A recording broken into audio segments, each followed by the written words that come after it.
add another trophy to the case. Big Ten Championship number 4 in this dynasty.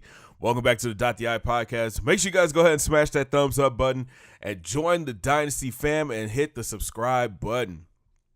In convincing fashion, our Buckeyes took out the Badgers for the second time this year, 45-24.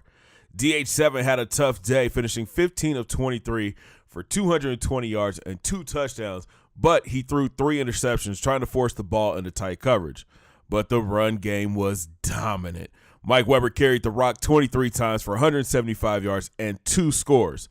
For the past couple games, Weber has put the Buckeyes offense on his back, going over 200 yards versus the team up north and almost 200 yards versus Wisconsin. KJ Hill was the bright spot for Zone 6, catching 7 balls for 104 yards and 1 touchdown. Coaches said the senior had a great week of practice and it showed on the field. Crazy stat of the game, only 3 wideouts caught balls from Haskins. Ben Victor had 5 catches, and A.J. Alexander had 3. On defense, Wes May led the Silver Bullets with 8 tackles and had 4 for loss. Damon Arnett Jr. moved into the number 1 corner role this week, and he played like the number 1 corner. 5 tackles and a pick 6 that blew the game open in the third quarter. Rashad Berry had a big day rushing the passer. He finished with 3 sacks. Keandre Jones and Bryant Neal, they both had a sack on Hornibrook, and Sean Wade also chipped in with 1 interception. Alex Hornibrook had a solid game, 266 yards passing, 2 touchdowns and 2 interceptions. The running game was non-existent for the Badgers. Shaw carried the ball 7 times for only 35 yards, but he did catch 2 touchdowns from Hornibrook. A.J. Taylor was a headache for the secondary, 6 catches for 126 yards and 1 touchdown. Pendleton also had a day, 9 balls for 91 yards, but it wasn't enough.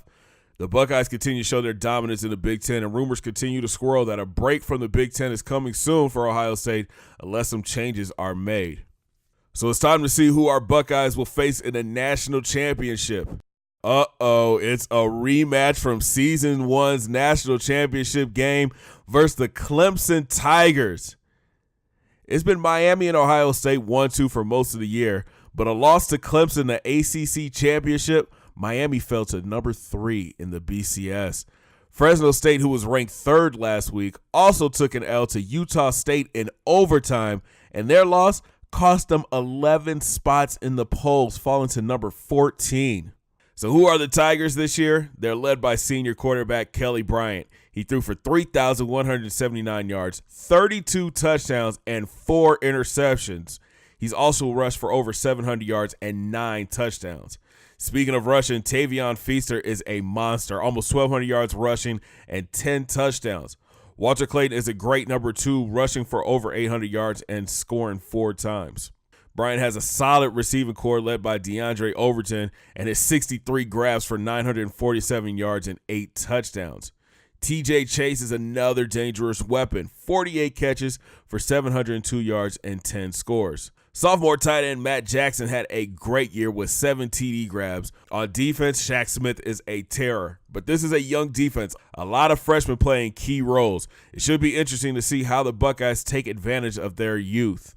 It's time to take a look at the awards, and look who's sitting on top as the best player in college football. For the past 4 years, Mike Weber has dominated, rushing for over 2,000 yards each year. He scored over 30 touchdowns each of his 4 seasons. Before the national championship, 2-5 has 128 TDs total for his career. He has broken every Ohio State rushing record. Some may argue he might be the best college football player ever. Demario McCall finished 2nd in the Heisman voting, and his production went up big time this year. He proved to be a dangerous weapon out of the backfield with 6 rushing touchdowns. Lined up at wide receiver, he's got 5 TDs, and as a returner, 10 touchdowns. That's kick sixes, that's kickoff returns, and punt returns. Next to Curtis Samuel, Demario McCall has been the most dangerous H-back to come through Columbus. And here's a look at the award winners for 2020. Mike Weber is your Maxwell Award winner. You can also add the Walter Camp to 2-5's trophy case. The Bednarik goes to sophomore Wes May. He led the Buckeyes in tackles and tackles for loss. Nick Bosa wins the Nagurski. He finished his senior year with 13 sacks and forced 2 fumbles. Mike Weber also walks away with the Doak Walker Award, recognizing the nation's top running back. Senior left tackle Michael Jordan wins the Outland. He's really solidified himself as a great tackle, after starting his career at guard. Nick Bosa also adds the Lombardi to his trophy case. The senior was the leader of the Rushmen. The Thorpe Award was a battle of the Buckeyes. Wes May walks away with the award, but Kendall Sheffield, Wayne Davis, Damon Arnett Jr. all finished in the top 5. The Buckeyes didn't punt much, but when they did, Drew Christmas did an amazing job. The junior handled all the kicking responsibilities. That's why he walked away with the Ray Guy Award. And no shock here, DeMario McCall is returner of the year. The senior H-back finished with 10 returns for touchdowns. Here's a look at the bowl schedule. 9 teams from the Big Ten are playing this bowl season, including 6 playing New Year's Day games. But our focus now shifts to the Tigers of Clemson. It's going to be a tough one, so we need all of Buckeye Nation to wear their scarlet and gray and show some love. Ohio State is looking for their 3rd national championship in a row. History could be made. Thanks for watching, guys. Make sure you smash that thumbs up button and subscribe if you are new. We'll talk to you guys in Miami. Have a great day, guys. 2 fingers in the air. Peace.